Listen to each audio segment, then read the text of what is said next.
Hello and welcome to Naptime Liturgy. In this series, Short and Sacred, we're walking through all 150 Psalms one by one. The intent is not a deep dive or a study, but just a pure reading of the poetry and a few of my honest reflections. My hope is for a space for us to find a little rest in the middle of our days. Today we are resting with Psalm 14. Let's read. The fool says in his heart, "There is no God." They are corrupt, they do abominable deeds. There is none who does good. The Lord looks down from heaven on the children of man to see if there is any who understand, who seek after God. They have all turned aside.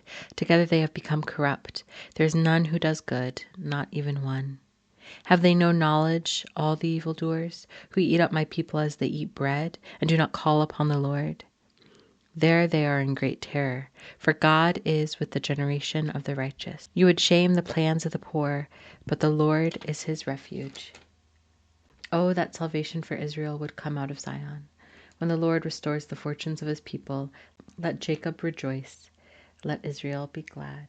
This is the word of the Lord. Some of my initial thoughts with this one is that it's also kind of continuing the theme that we've been on with the past few Psalms of being in a lament, calling out to God, this idea of evildoers flourishing, people turning away from God, the people of God being eaten up like bread. But then it has this switch to that God is with the generation of the righteous. And that the Lord is the refuge for his people, and that salvation is coming. And so, of course, I feel like that's definitely pointing towards Jesus, that even in the time of this, of like waiting for a savior, but now even in our time, waiting for like the return of Jesus, you might feel like everything is hopeless or the world is wild and crazy and there is no safe place. But God is still promising. The promises here are the same for people now, that God will be your refuge and that salvation is coming for his people and for those that trust in him. And so we can have this reliance on Jesus to save us and to be a comfort for us. And my mind, I don't know if this is relevant or the intent, but even just reading this, my mind went back to Noah and the promise and the covenant for his people, because there's this idea of who's good. There's no one that does good.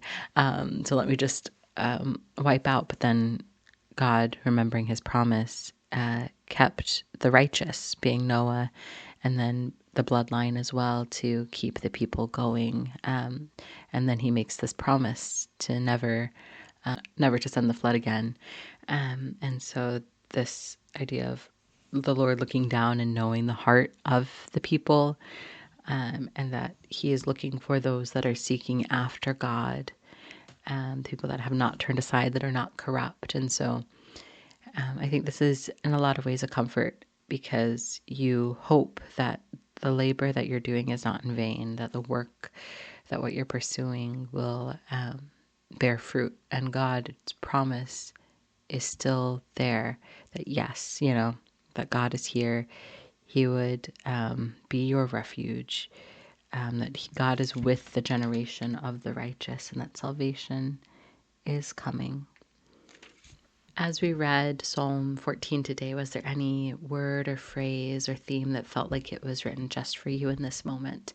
Feel free to share it in the comments below and we can meditate on it together. Thank you for joining me for this short and sacred reading, and I will meet you back here for the next psalm. Grace and peace.